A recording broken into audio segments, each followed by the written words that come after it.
Hi guys, Liz Wheeler here. We sat at NatCon in Miami, Florida about a couple weeks ago and interviewed so many of the fabulous speakers that we are still dropping these interviews. This is one of my favorite ones. I sat down with the opinion editor at Newsweek, Josh Hammer. He's a constitutional law attorney. He hosts the Josh Hammer Show, and we talked about big tech. Now, I know big tech isn't always the most interesting topic in and of itself. I always say it's critically important, but it's really boring.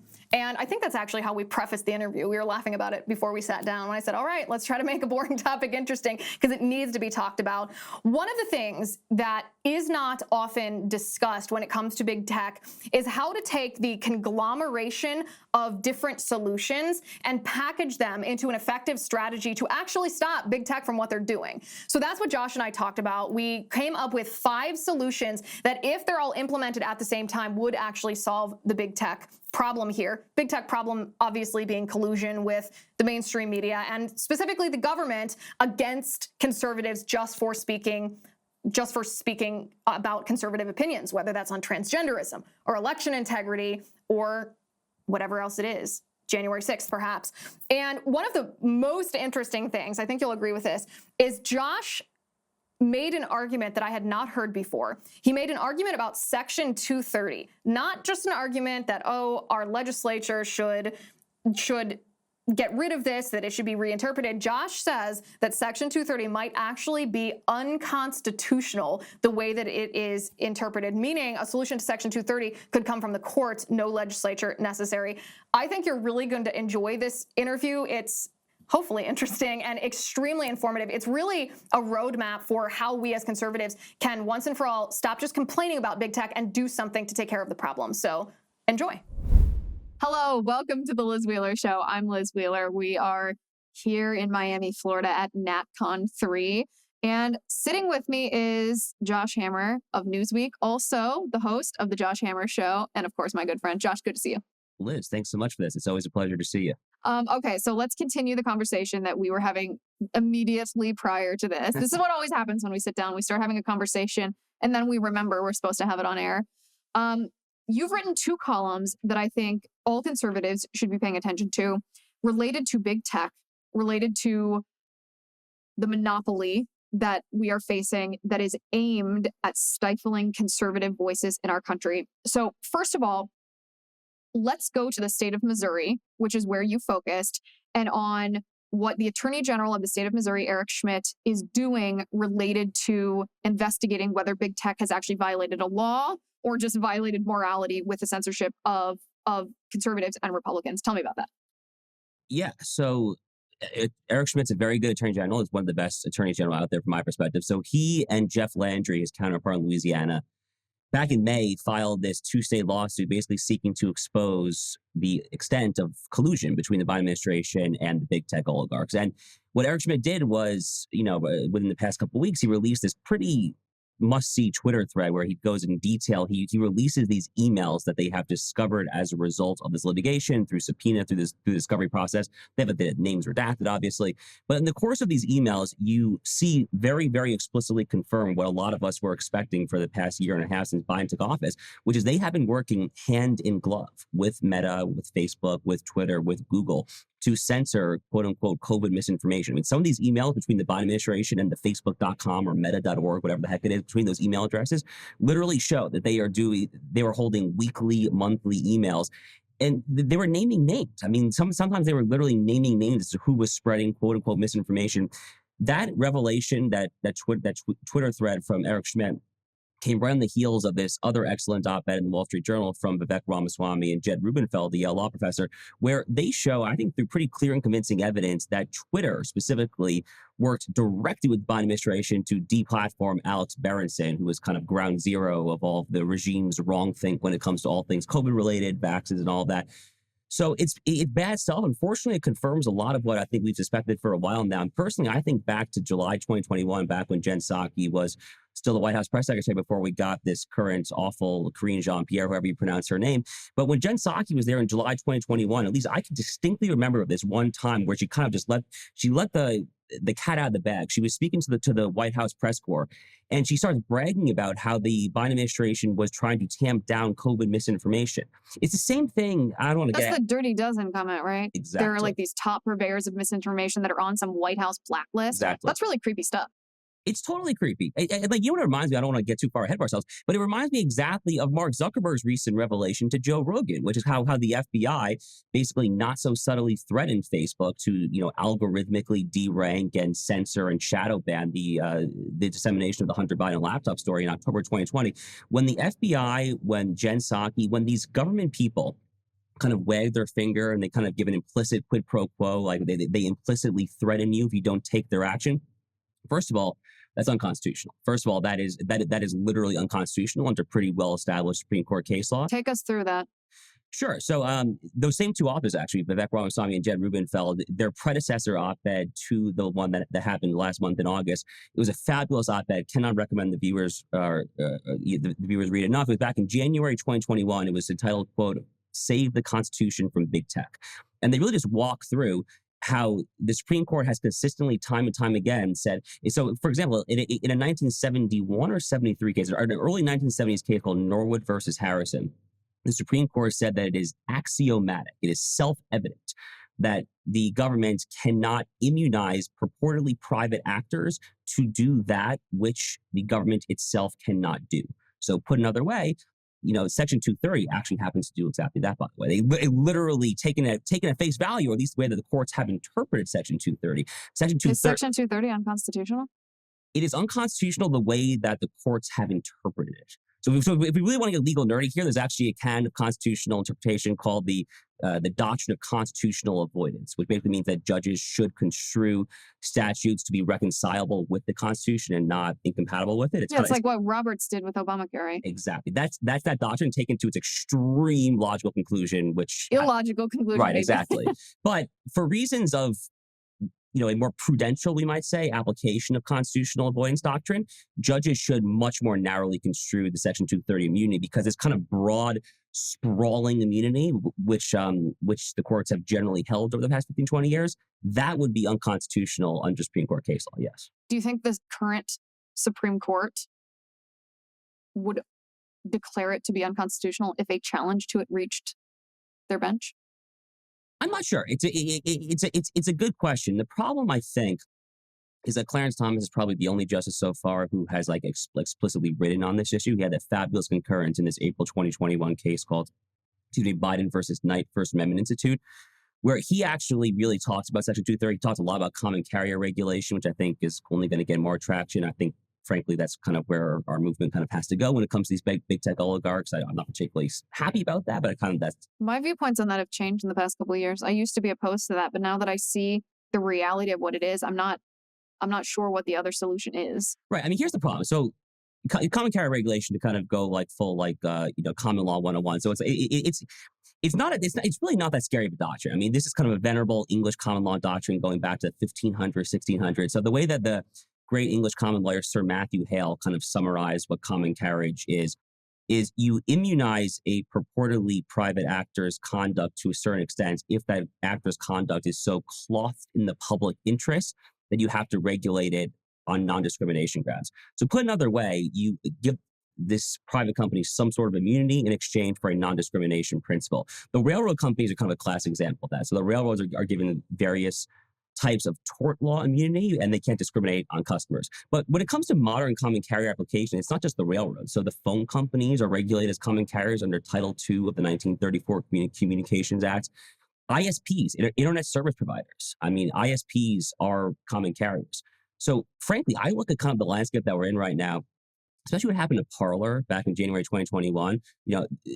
When Parler was nuked, as my good friend Rachel Bovard wrote in a great op-ed for me in Newsweek, after Parler was nuked, which clearly to me smacked of collusion between Apple, Amazon, and Google in particular, that to me is when the build your own Facebook, build your own Google talking point died. Yeah. So from there, once we saw there, what are our options? I mean, it has to be some sort of combination of antitrust and common carrier regulation. And to me, I think at this point, I mean, there's really no compelling argument as to why Facebook and Google, at least Facebook and Google, maybe Amazon and others, should not be regulated the same way that the ISPs are regulated. I think some conservatives are hesitant about getting on board with the idea of making big tech a common carrier because we're worried about jumping out of the frying pan and into the fire, that there's nothing worse than a private corporation acting against the interests of their users. The only thing worse is a government acting against the interest of their citizens. So how is that avoided if the big tech is made to be a common carrier?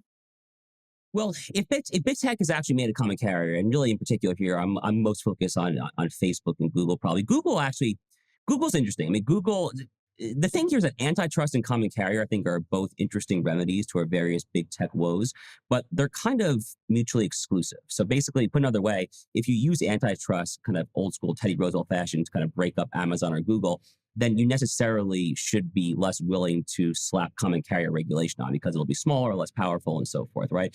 So I think these are both very powerful remedies. It kind of just depends on which remedy or which suite of remedies is right for which specific platform. Facebook in particular, I have said for the past couple of years, is really the quintessential example from my perspective of what common carrier regulation should be used for. Because Facebook, unlike Google or Amazon, well, maybe Amazon to a lesser extent, but definitely Facebook, unlike Google, the value from a consumer perspective for Facebook is derived from what antitrust scholars call network effects. It's the idea that all your friends are on it. So if you use antitrust, by definition, you'll have fewer friends. Facebook as a company kind of loses its value, right? So that's kind of a quintessential company that to me should be common carrier regulated, or I should say regulated as common carrier. And I guess to answer your question more directly there, what we're talking about here is a non-discrimination principle as far as the algorithms cannot discriminate based on kind of the political viewpoints, the religious viewpoint, things of that nature. You can't be nuked from your account for having dissenting viewpoints. Given the status quo, given what we're facing right now, especially in the aftermath of this, really revealing email chain that Eric Schmidt revealed in that Twitter thread, given what we're facing now and the extent to which the ruling class is cracking down on conservative, dissenting, wrong thing voice, I'm not entirely sure exactly what we have to lose. Because again, the argument, I think, against slapping common carrier regulation is that you're implicitly conceding the premise that this company is here to stay, right? Yeah. So you don't regulate something as a common carrier unless like that company, again, to kind of use the Matthew Hale old school common law language, is clothed in the public interest. What about the interest? What about the industry, though? What if it's not the specific company that you are positing will be here to stay, but the industry? Because big tech is here to stay, even if, Facebook maybe someday will go the way of MySpace, who knows? Yeah, I mean, look, if you look at the top companies in the New York Stock Exchange based on market cap, I think like 5 of the top 6 or 6 of the top 7. I mean, or at least like 5 or 6 of the top 10. It's been shifting over the past few months as the market has kind of tanked, obviously. But a shockingly high percentage of the largest companies in America are Silicon Valley-based technology companies. So this industry is not going anywhere. I mean, this is kind of Peter Thiel's lead keynote address here on the first day of NatCon 3. I mean, he talked about how the technology industry got started in California, how it's not going anywhere. And frankly, Peter's argument, and he knows it's better than anyone else, obviously, being the kind of OG PayPal mafia, is that the technology industry's proliferation has actually been horrible for your former state of California. So I agree. I don't think the technology companies as a whole are going anywhere. But I really do think at this point, I mean, Facebook in particular, I think like 80% of American adults have a Facebook. It's really crazy. Yeah, it's super crazy. I mean, for people like me and you, like we spend more time on Twitter because that's like where all the people are talking. But the percentage of people who actually use Twitter is really quite low. I think it's like 25 to 30% of the most, or something like that. So Facebook really does kind of strike me as kind of a quintessential common carrier. Google or Amazon are kind of more interesting antitrust problems. I actually wrote a long essay for American Affairs Journal, one of my absolute favorite publications. I wrote a long essay for them last year where I kind of concluded that antitrust was the right remedy for Amazon for various reasons. But I do think common carrier is something that conservatives at bare minimum have to start talking about. And it's kind of like a more NatCon-y, more nationalist kind of remedy. So, well, that's one of the fun things about this conference, by the way, is that we share an acknowledgement of what the problem is. We come with slightly different solutions. Sometimes it's just difference of nuance. And then we debate those nuances on the panels. That's what's really fun. If this won't creep you out, I want to quote your article to you, to your face. you never creep me out, Liz. Well, I don't know about you, but I do not like hearing a quote like of my own read to my face, but we're going to run that risk. Okay. I'm okay with quotes. I hate hearing my own voice. I promise we won't do that until it airs, of course. You sound great, though. Okay, so going back to what's happening in Missouri, the Attorney General Eric Schmidt, who's also, by the way, running for Senate. And he'll be a great senator if he was. He's top notch. Yes, definitely. Okay, so he found these emails and did this thread showing collusion between the Biden administration and big tech, specifically Facebook and Facebook parent company Meta. And this is, I just want to give an idea of how many people at the Biden administration were involved in this. This wasn't some individual isolated incident, because that's a favorite tactic of the left, right? To say, Right. oh, it's just one rogue staff. No, Right. this is what you write. You say, according to Schmidt, the Biden Department of Justice has, since Missouri and Louisiana's lawsuit was filed, identified 45 federal officials who have interacted with social media companies on misinformation. What's more, Meta, Facebook's parent company, pinpointed 32 additional Biden functionaries with whom it communicated, and YouTube, a Google product, identified 11 such flunkies with whom it communicated. Yeah, I mean, those statistics obviously tell all that you need to know, right? I mean, this is not like an isolated incident. What's more than that, I think this was the emails that Schmidt unveiled was across like at least like 5 or 6 different agencies. I mean, everyone from HHS to the White House itself, the Department of Treasury, various kind of cybersecurity agencies deep within the bowels of the deep state. So this was definitely not an isolated incident. But again, it makes sense. I mean, I always come back to this one incident in July 2021 where Jen Psaki is just there kind of yelling at the Washington Press Corps. She's like, trust us, we are cracking down on COVID misinformation. Well, what do you know? I mean, as I said in that very column that you were kind enough to read, I think it was like one of the emails that Schmidt revealed, the timestamp on that was like 2 weeks after Jen Psaki said this. Well, put 2 and 2 together. It's really not that hard to figure out what's happening here. So right? Go back to the Supreme Court precedent about public-private, I don't even want to call it collaboration, it's collusion between the government weaponizing private industry to do what the government is not allowed to do. Is this ample proof of that could be taken to our judicial system? I think so. I mean, personally, yes, I think so. I'm not sure how else to read this email chain, right? So there's all sorts of constitutional problems here. I mean, kind of what we were discussing earlier. I mean, like there is like this long history where the Supreme Court says over and over again that the federal government cannot give statutory immunity to try to induce private companies to do the federal government's dirty work for it. So would the statutory immunity be Section 230? Exactly. So someone like Alex Berenson, I know he's been reinstated on Twitter, but someone like Alex Berenson would be the party that was harmed, the party that would have standing, and he could sue the federal government for colluding with private industry or sue private industry for colluding with the government. Standing is thorny to be totally honest with you. It's been a little while since I've dusted off my federal courts casebook, my third year of law school at the University of Chicago. And traditionally speaking, it should be noted that conservatives actually are a little more hawkish, you might say, on standing. So Anthony Scalia was a great example of this. Scalia would kind of scoff at the notion that all sorts of kind of putative plaintiffs might have standing. So conservatives have traditionally been a little more reluctant to kind of let fringe theories of standing get into federal court. This, by the way, taken to its logical conclusion, was kind of the 2007 case, Massachusetts versus EPA. Just this absurd case, one of the most absurd cases I've probably ever read, where the court granted standing to people in the Commonwealth of Massachusetts to basically sue that their shoreline was receding for global warming purposes. It was truly insane. So anyway, I'm not comparing what you just said, Alex Berenson, to that, because he would have. What's the proper recourse then? Would it be a state attorney general that files that lawsuit instead of an individual? Lawyering on our side tends to be very creative, so I'm sure you probably could get like an Alex Berenson type to kind of get in there. But for the time being, I mean, obviously, Eric Schmidt and Jeff Landry have this lawsuit going on, so the standing hurdle seems to be a little easier to clear on behalf of a state. But I don't think it's inconceivable that someone who has been wrongfully deplatformed would not necessarily have standing. I mean, it would be interesting kind of standing analysis, but I think as of right now, it's probably easier to go through the state route, which is what we see in Missouri and Louisiana. And the reason that I'm asking these nitty-gritty process questions is because we recently saw the Biden administration, President Biden, sign that executive order canceling student loan debt. Right. Hate that phrase, quite a euphemism.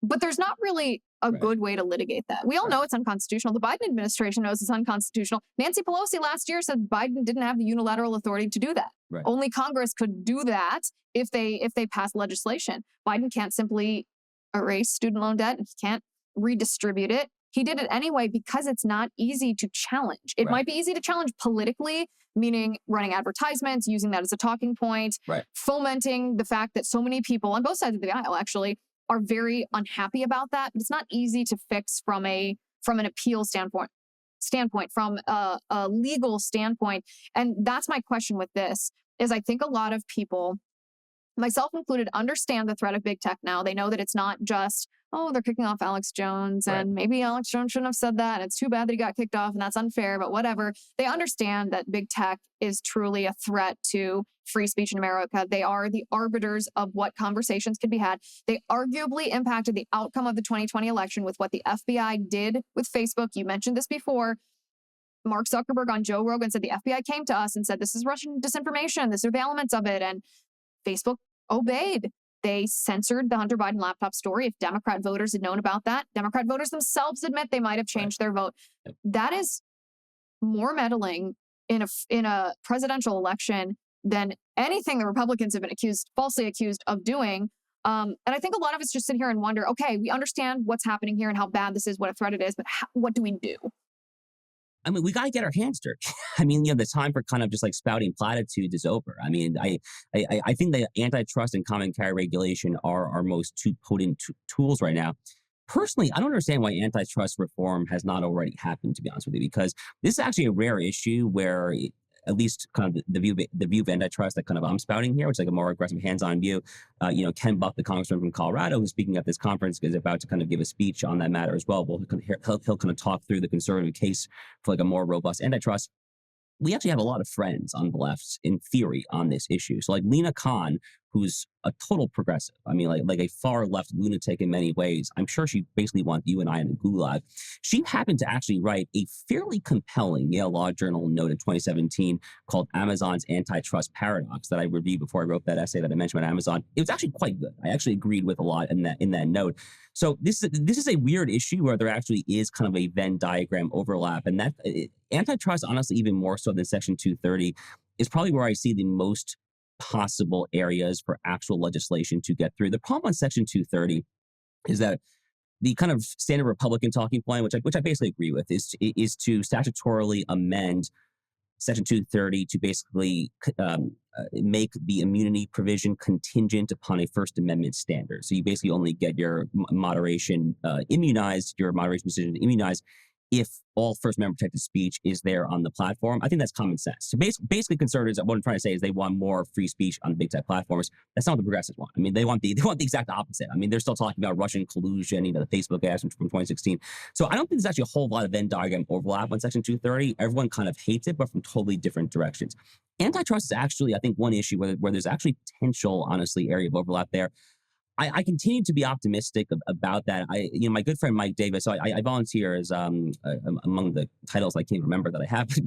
I volunteer as a council policy advisor for my good friend Mike Davis's anti-big tech shop called the Internet Accountability Project. Mike was pushing this hard. I mean, he was pushing really hard back in June, July. He was sending out all these email blasts like before the August recess, Congress, do something on antitrust. So I tend to agree with Mike. Antitrust, I think, is one possible area. Common carrier regulation can either come from the executive branch or from Congress. So Senator Haslam from Tennessee actually had a really nice piece of legislation last year. I think he unveiled it, where he was kind of trying to legislate kind of a new approach to common carrier regulation.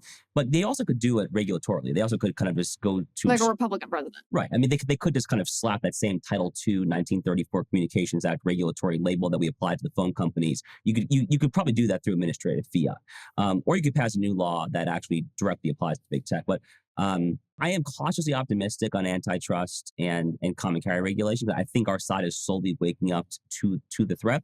The most important thing, here is the single most important thing that I think conservatives have to be thinking and talking about when it comes to the internet in particular. The problem is that none of this actually matters. None of this matters if the cloud infrastructure on the internet is controlled by people who hate us. And what that really means is Amazon. That really means Amazon Web Services, which kind of takes us full circle, actually, because I actually happen to think antitrust is a good use for Amazon. There's no reason why the company that controls Amazon Web Services should also have this like monopoly when it comes to the consumer marketplace. I mean, with delivery trucks, Amazon's a mess of a company. I'm as guilty as anyone for ordering Amazon products, by the way. I hate to admit that, because it's such an evil company in so many ways. But we desperately need to get people that are building cloud infrastructure, lest we be canceled from the entire internet. There are some companies, RightForge is the best example of this, that are actually doing that right now. That is, I think, where we need to channel a lot of our kind of right of center Silicon Valley talent, is kind of getting that cloud infrastructure in place.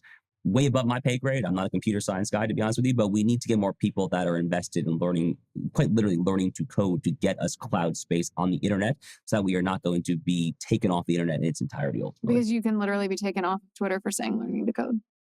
Okay, so these are the things then. Antitrust, enforcement of existing antitrust law, common carriage legislation, the public-private collusion that is already illegal, building this infrastructure of this cloud-based infrastructure and reforming Section 230 either legislatively or through the executive branch of the government. Those 5 things, if a Republican administration or Republican Congress were able to accomplish that, would it change the big tech problem? Yeah, I think so. I mean, that's a pretty compelling suite of policies right there. I mean, I think our problem would be greatly mitigated if some combination of those things happened. You know, if I recall, I think President Trump did something via executive order on Section 230 in his last year, I think, right? It was like May 2020. It was kind of buried because it was at the beginning of COVID. No one was really paying attention. But he actually did sign some, I think was a pretty good executive order on Section 230 back in May 2020. But Section 230 in particular really should ideally come from Congress. Otherwise, it's just going to be a Republican does it and a Democrat undoes it. And a Republican does it and it's never going to be solved. But you also, I mean, the courts can and should also construe this, you know, sprawling Section 230 immunity, you know, as I'm saying, to be unconstitutional under existing doctrine. So the remedy there could come through the courts as well, but, you know, a court decision could be overturned. So Congress really would be the best fit for that in particular. But look, to your question, I mean, like what you just outlined there, that's a pretty compelling suite of policy remedies. Unfortunately, though, the problem I think is even bigger than that. The problem is that this collapse of the public and the private distinction in general. I mean, you know, you and I both know this, Liz. I mean, like, you know, when I hate to say it so explicitly, but like when you look up the definition of fascism, okay, in like your high school, like political science, history textbooks, that's kind of what this is. And ironically speaking, it kind of reveals the lie as to the, you know, the left's shrieks of hysteria and their howling that conservatives are like the fascists, right? Donald Trump in 2020 on the campaign trail was railing against socialism. No fascist in his right mind would ever do that. Rather, fascists historically have talked about and actually done the actual full co-opting of the private sector to do the public sector's bidding. That is what the worst fascists in the 20th century, to a T, that's what they all did. So that is what I'm really, really worried about here. And the reason why I'm so worried about in particular is because their rhetoric is really, really, really getting close to that. Obviously, Biden's speech in Philadelphia, so-called MAGA Republicans, but they're just putting it out in the open now. I mean, Kamala Harris did this recent interview with Chuck Todd, I think on Meet the Press, talking about, she was reminding Chuck Todd that the oath to the Constitution makes you kind of, you're valued to protect the Constitution against enemies, both foreign and domestic. And she kind of like verbally emphasized the domestic. Like comparing 9/11 hijackers, the radical Islamist terrorists, with Republicans who support Trump. Right, exactly right. So that mentality and that rhetoric combined with this co-optation of what is 21st century public square, that's pretty dire. And that's why, you know, I'm wearing this T-shirt that my friend, you know, Dave Boy produced. Let me see what it says. It says, "I know what time." Oh, I know what time it is. Yeah. So, yeah, this is my friend David Boy's Substack. He has a tweet. But I think knowing what time it is on tech recognizes that what I just said there, that's really bad. I mean, that can get really dark really quickly. And like, we just cannot have these intellectual discussions about Section 230 anymore. We have to take action one way or the other. Right? Legislatively or judicially. And Republicans need to understand the time for simply calling for competition. Like, oh, compete with Facebook. That's not possible anymore via Parler. Right. And it's not a matter of, oh, private companies are allowed to discriminate against whoever they want. They can make whatever rules they want. They can block you for whatever reason they want. That's simply not what's happening anymore, because there is this public-private collusion, which means that you and I should actually have First Amendment protections on Twitter and on Facebook. We should be able to say whatever we want, and Twitter and Facebook shouldn't be allowed to censor us. Right. No, and the reform to Section 230 that I'm talking about there, kind of, you know, making the immunity contingent on a First Amendment standard would do that. So Congress, I mean, that's just such a no-brainer to me. The problem, like I said, is, you know, the Democrats don't believe in the First Amendment. They don't really believe in the Constitution in general. They don't really believe in free speech anymore, right? So the Democrats, their vision of reforming Section 230 is not that. Their vision of reforming Section 230 is to make it harder for the platforms to moderate content, because they're still so obsessed with the, you know, minuscule amount of money that, you know, that happen on Facebook to kind of get their Manchurian candy. You know how it goes, right? But again, the time for talk really, really is over. And antitrust, I think in particular, is the one remedy that we're talking about here that I think has the most potential for bipartisan overlap. But I'm still waiting to see it put into action more aggressively. But here's what I'm also a huge cynic, and I don't think that Republicans should count on or even invite collaboration with the Democrats at this point. If we have the White House and we have Congress, we should just do our thing because that's what the Democrats do. I agree with that. No, the age of bipartisanship, there's no virtue in compromise if what you're compromising are principles that make our nation great. Yeah, and that's the famous line from Barry Goldwater's speech in 1964, right? That Harry Jaffa actually himself penned. It was moderation in pursuit of justice is no virtue, or something like that, right? Yeah, it's the same thought. Yeah. Before the age of big tech. Right, exactly. Back when the only common carriers were like the phone companies and the railroad companies. But look, this is the threat. Okay, like this collapse in the public and the private because of what we just talked about with kind of the history of 20th century fascism and just the increasing vitriol of the rhetoric from the other side, and just their increasingly transparent urge to subjugate and dehumanize us. We just have to do something. And like honestly, all these other issues. Inflation. Look, inflation's bad right now, obviously, and no one likes inflation. But the magnitude of the threat from talking about some of these kind of less practical, less tangible kind of economic issues just pales in comparison to what's going on right here. So, I look at this as probably being the single biggest issue that we face. But I am cautiously optimistic though, and like as one example of that. So. I'm only 33. I've held like a bunch of titles, but like one of my first kind of titles in the certain movement was actually I was a summer law clerk on Senator Mike Lee's Senate Judiciary Committee staff. My first year of law school summer. This was like 8.5 years ago now, I guess, right? Senator Lee, he's wonderful. He's a great American patriot, like a true like devout constitutionalist.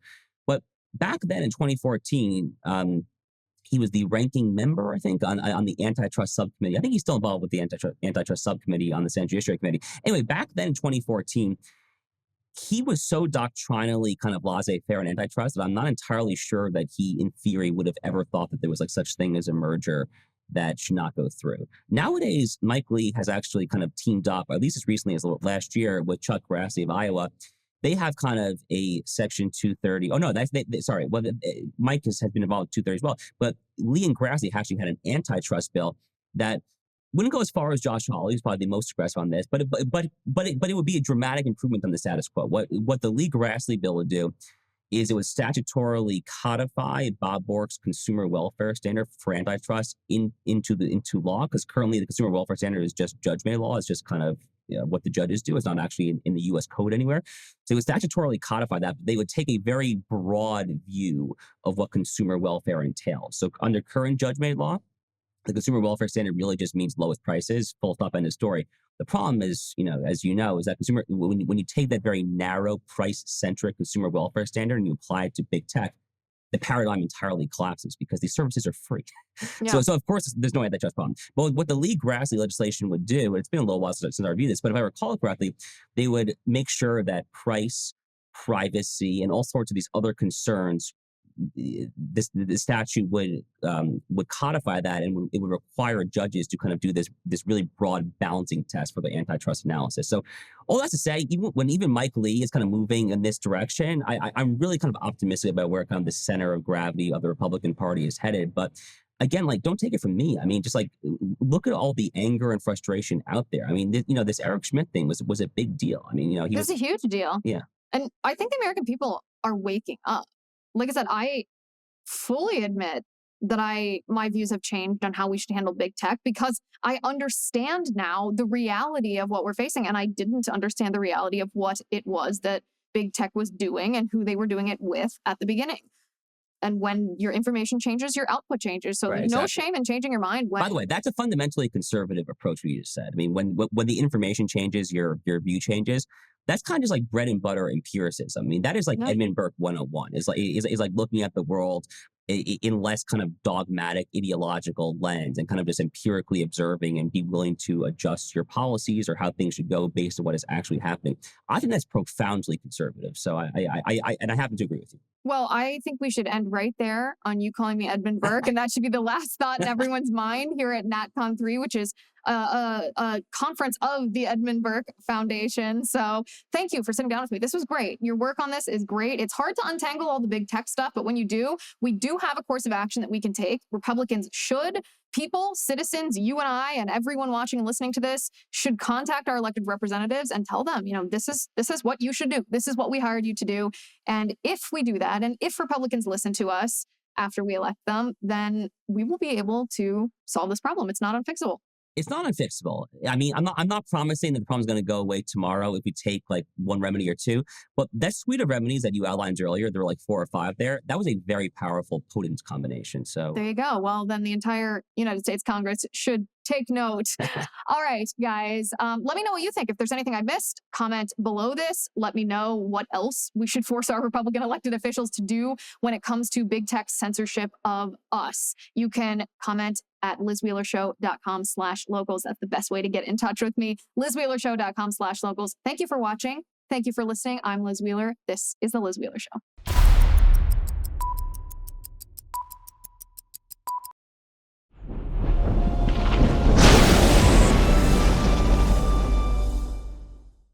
If you haven't already, give this video a thumbs up, hit the subscribe button below, and ring the bell to make sure you never miss a video.